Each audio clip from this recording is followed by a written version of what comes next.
Please don't forget subscribe to the channel and hit the bell to get notified of new daily videos.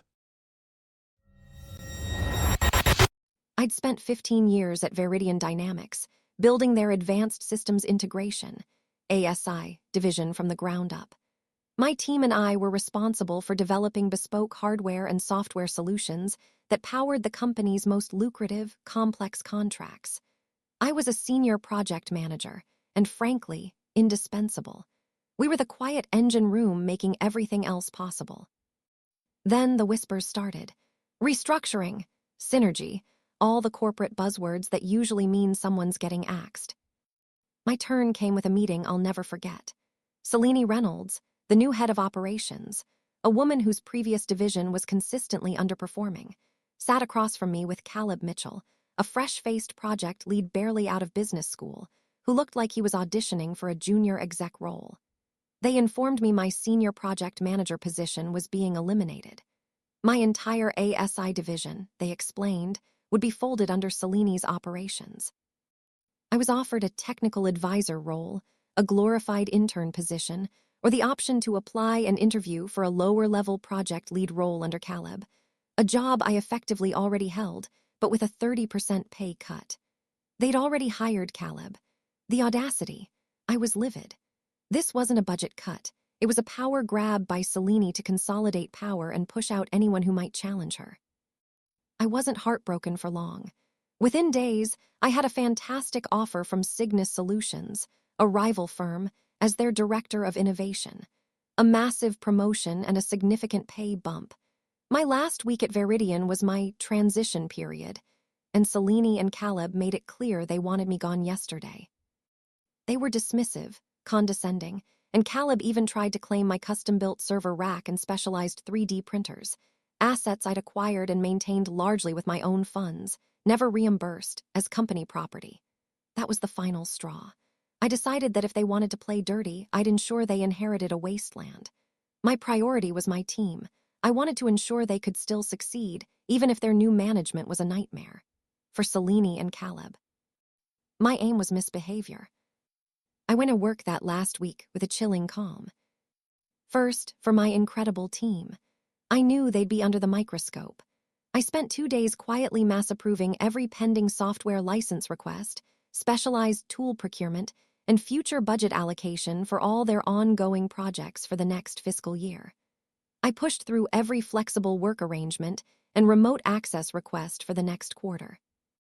I compiled comprehensive, easy-to-understand legacy system guides and critical vendor contact lists, distributing them directly to my engineers via secure, personal channels, bypassing Selene and Caleb entirely.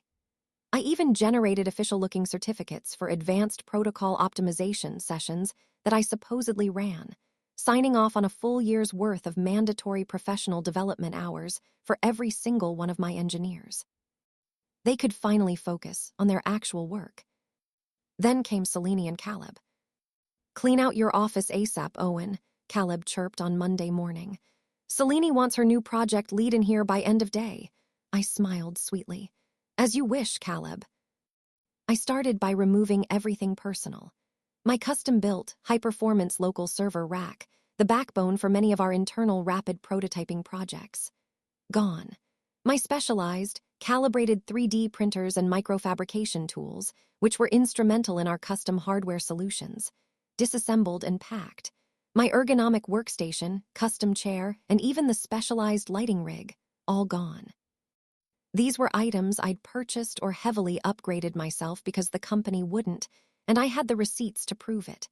When Selene stormed in as I was wheeling out my server, demanding to know what I was doing, I calmly replied, "As ordered, Selene. Removing all my personal property, ASAP." Next, my digital footprint. I meticulously archived all my personal, proprietary code libraries, custom scripts, and development templates onto encrypted personal drives. Then, I deleted them from the company's shared network. All my research notes, intellectual property developed on my own time, even the meticulously organized project documentation that went beyond official requirements, transferred to personal cloud storage.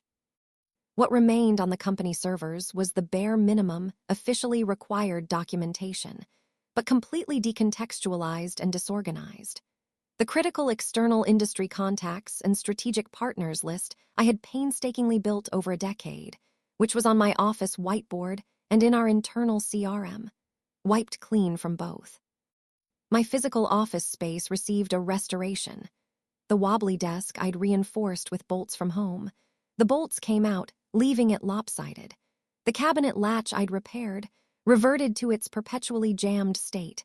The notoriously slow network drop I'd bypassed with a custom connection reverted to original. I approved a full systems diagnostic and preventative maintenance for all ASI lab equipment, scheduling it for the first week after I left. This meant Selene and Caleb would inherit a fully functional, but immediately unusable, lab. Finally, the transition binders.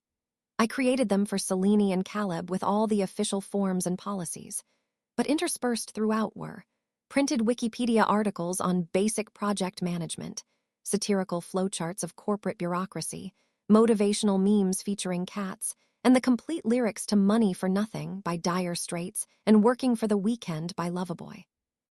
I also changed the default homepage on all company-facing shared terminals in my former division to Cygnus Solutions Careers page, and as a special touch, changed the default ringtone on Selene's office phone to a very loud, annoying air horn sound. I spent the next few days with my daughter, enjoying the California sun and 2 atrocious Giants games. My personal phone was buzzing like a swarm of angry bees. Calls from HR, Selene, even the VP of engineering. I ignored them all until I was back. When I finally took the meeting with HR, Selene, and Caleb, I showed up in cargo shorts, a Disneyland t-shirt, and flip-flops.